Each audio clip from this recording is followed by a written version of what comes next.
नमस्ते मित्रों, मैं हूं प्रशांत चिटनिस, एक एक्स बैंकर, एक सर्टिफाइड फाइनेंशियल प्लानर और एक क्वालिफाइड पर्सनल फाइनेंस प्रोफेशनल। मैं हूं फाउंडर फिन फ्रीडम का और निकल पड़ा हूं एक मिशन पर, जिसके अंतर्गत मैं 1 लाख व्यक्तियों को फाइनेंशियल और डिजिटल अवेयरनेस देना चाहता हूं। मैं जानता हूं कि फाइनेंशियल फ्रीडम प्राप्त करने के लिए सही financial planning, correct financial investment के साथ ही मल्टी सोर्स ऑफ इनकम होना भी आज के परिप्रेक्ष्य में बहुत आवश्यक हो चुका है। तो ये अचीव करने के लिए मैंने फेसबुक पर फिन फ्रीडम नाम से एक पेज शुरू किया है और ये चैनल भी इसी नाम से शुरू किया है। इसके द्वारा मैं अपने साथियों के लिए कुछ महत्वपूर्ण जानकारियां जो कि डिजिटल स्पेस में और फाइनेंशियल प्लानिंग के स्पेस में होंगी शेयर करूंगा और उन्हें प्रमोट करूंगा, उन्हें मोटिवेट करूंगा कि वो फाइनेंशियल फ्रीडम अचीव करें। तो आज के इस एपिसोड में हम लोग डिस्कस करेंगे सेंट्रल बैंक,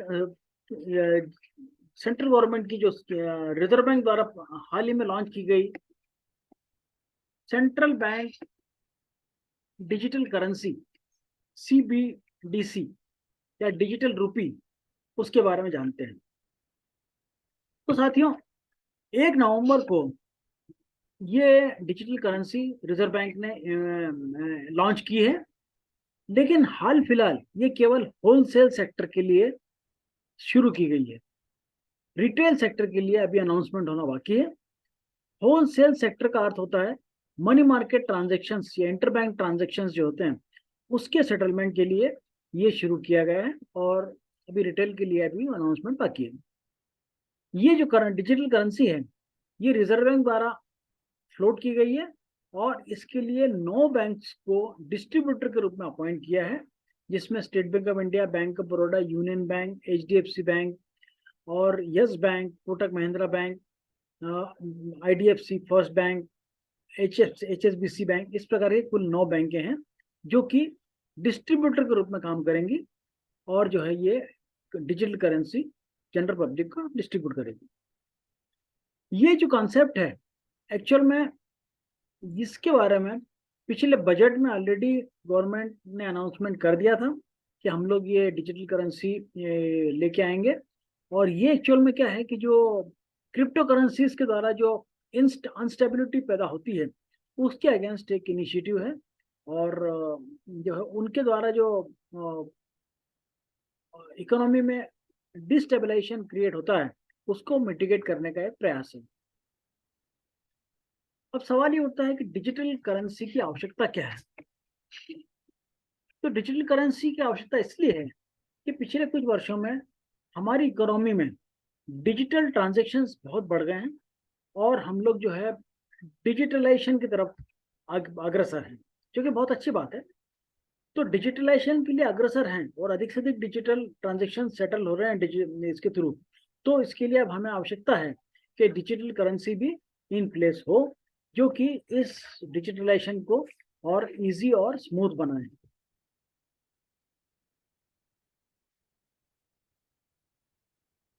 अब इसमें अगला ये आता है कि जो है डिजिटल करेंसीज कितने प्रकार की होती हैं, टाइप्स ऑफ डिजिटल करेंसीज। तो साथियों, डिजिटल करेंसीज जो है वो 3 प्रकार की होती हैं। एक प्रकार तो हमने देख ही लिया कि जो भी सेंट्रल बैंक किसी भी देश की जब कोई डिजिटल करेंसी इशू करती है, तो उसे central bank digital currency CBDC के नाम से जाना जाता है। जैसे कि रिजर्व बैंक ने डिजिटल रूपी शुरू किया है, तो ये डिजिटल करेंसी है सेंट्रल बैंक द्वारा इशू। इसकी विशेषता ये है कि ये जो है चूंकि कंट्रोल्ड रहती है सेंट्रल बैंक द्वारा, इसलिए इसमें वॉलेटिलिटी नहीं रहती है और इसका जो है ये any time it can be converted into physical currency. अगर कोई आदमी चाहे कि मेरे अकाउंट में पैसा है और वो उसको करेंसी नोट में चेंज करना चाहता है, तो ATM से जाके पैसे ले सकता है तो ये जो है डिजिटल फॉर्म से फिजिकल फॉर्म में कन्वर्ट हो जाता है। दूसरी जो डिजिटल करेंसी का टाइप है वो है क्रिप्टो करेंसी। अब क्रिप्टो करेंसी जो है ये बहुत डेंजरस है वैसे।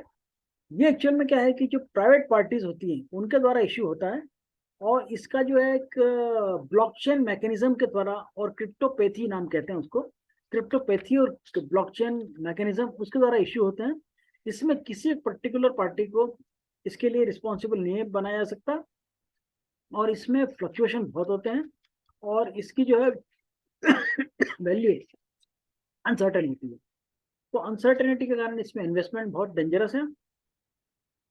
तो ये जो है ये क्रिप्टो करेंसीज के उदाहरण हैं, जैसे कि बिटकॉइन है या इथेरियम है। इस प्रकार की जो करेंसी चलती हैं वो जो है आजकल बहुत फेवरेबल, मतलब बहुत पॉपुलर होता जा रहा है कई देशों में इसका, इसमें इन्वेस्टमेंट। तो ये क्रिप्टो करेंसीज कहलाती हैं। इसमें वोलेटिलिटी का प्रॉब्लम बहुत होता है। और तीसरा जो टाइप है डिजिटल करेंसी का वो है स्टेबल कॉइन्स। स्टेबल कॉइन्स क्या है? वो भी एक प्रकार की क्रिप्टो करेंसी है, और वो भी जो है प्राइवेट पार्टीज द्वारा इश्यू की जाती है, लेकिन उसमें जो है वॉलेटिलिटी नहीं रहती है। क्योंकि इसका कारण ये है कि जितने भी स्टेबल कॉइन्स इश्यू होते हैं उसकी बैकिंग एक रिजर्व असेट्स क्रिएट किया जाता है। रिजर्व असेट्स या तो यूएस डॉलर्स के फॉर्म में होगा या गोल्ड के फॉर्म में होगा।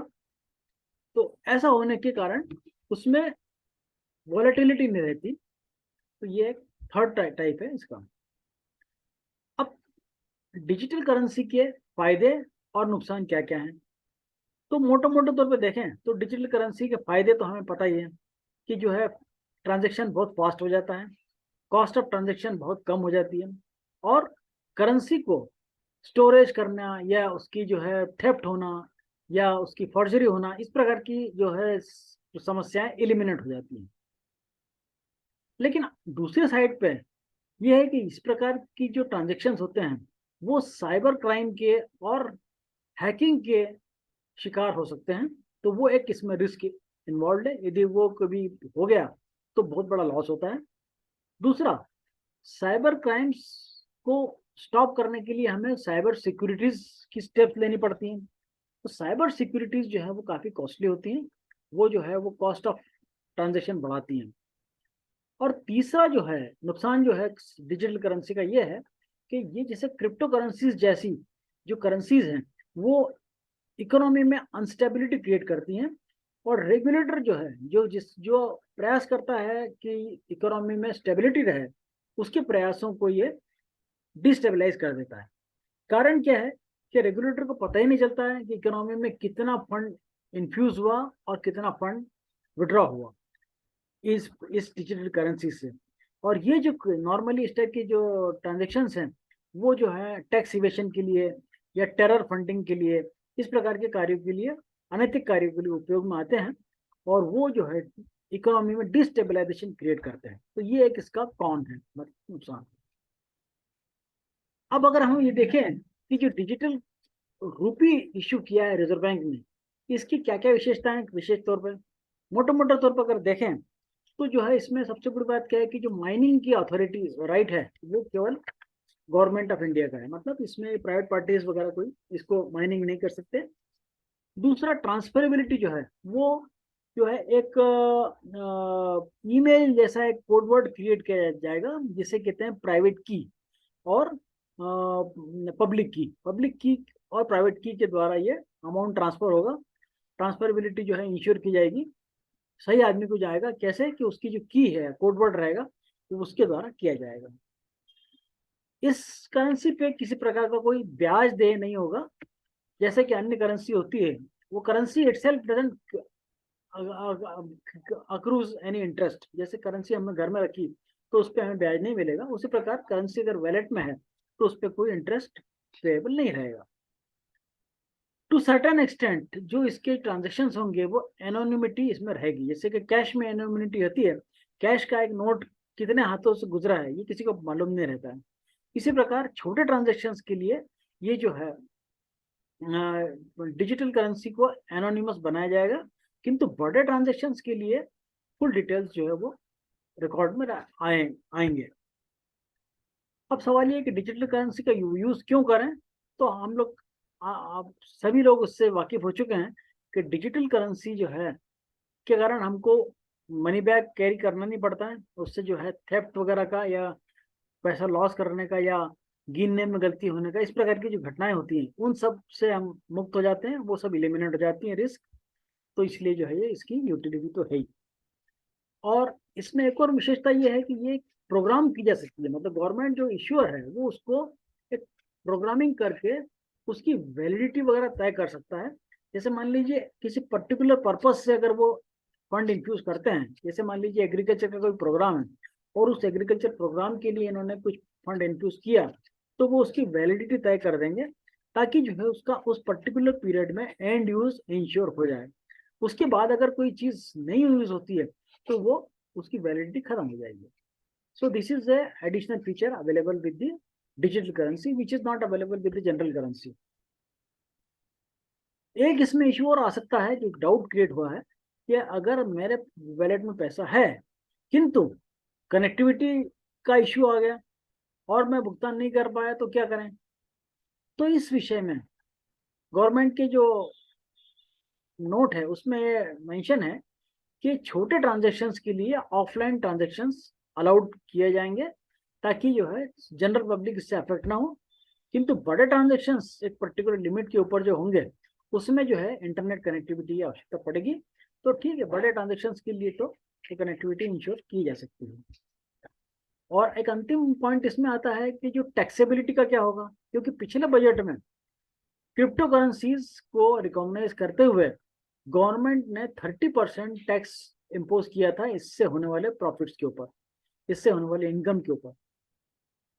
रिजर्व बैंक के द्वारा जो शुरू की गई डिजिटल करेंसी है, डिजिटल रुपी, ये भी एक प्रकार की क्रिप्टो करेंसी, एक प्रकार की डिजिटल करेंसी है। तो इससे कुछ किसी प्रकार का कोई फायदा या किसी प्रकार का वो प्रॉफिट वगैरह हो तो वो सब टैक्स एग्जेम्प्टेड है, वो जो है इसके परव्यू में नहीं है। तो हमने देखा कि जो डिजिटल करेंसी का जो कॉन्सेप्ट है वो जो रिजर्व बैंक लाई है वो एक्चुअल में पिछले बजट में ऑलरेडी अनाउंस हो चुका था और उसी के तारतम्य में लाया गया स्टेप है। डिजिटल करेंसीज जो हैं दुनिया के कुछ देशों में शुरू हो चुकी है, जैसे कि एंटीगुआ या नाइजीरिया या ऐसी कुछ कंट्रीज हैं जहाँ पे ये ऑलरेडी शुरू हो चुका है। और रशिया और चाइना जैसे बड़े बड़े देश भी डिजिटल करेंसी शीघ्र ही लाने वाले हैं। भारत के संदर्भ में ये बहुत महत्वपूर्ण है क्योंकि पिछले कुछ वर्षों में कोविड और कोविड के बाद के वर्षों में भारत में जो है ये डिजिटल ट्रांजेक्शन्स और टेक्नोलॉजी के प्रति जनरल पॉपुलेशन की एक्सेप्टेबिलिटी एक रिमार्केबली नोटिस की गई है। क्योंकि देखिए क्यूआर कोड के द्वारा पेमेंट का जो अभी बहुत कॉमन हो गया और it is been well imbibed and established in the Indian community. Similarly, UPI का जो ट्रांजेक्शन होते हैं उसका भी बहुत सक्सेसफुल रहा है। तो इसी कंटिन्यूशन में डिजिटल करेंसी भी एक सक्सेसफुल स्टेप रहेगी आरबीआई की, ऐसा आशा करते हैं। तो साथियों ये थी सीबीडीसी के बारे में जानकारी। इस विषय में और विस्तृत जानकारी अगर आप चाहें तो मैं अपने वेबसाइट पर एक ब्लॉग के रूप में इसे रखूंगा। आप चाहें तो मेरी वेबसाइट पे विजिट करके और भी अधिक जानकारी प्राप्त कर सकते हैं। समय देने के लिए बहुत बहुत धन्यवाद। आपसे पुनः निवेदन है कि मेरी चैनल को लाइक कीजिए, सब्सक्राइब कीजिए और बेल आइकॉन पे क्लिक कीजिए ताकि आने वाले अन्य एपिसोड आपको शीघ्र से शीघ्र प्राप्त हो सके। धन्यवाद। Thank you very much.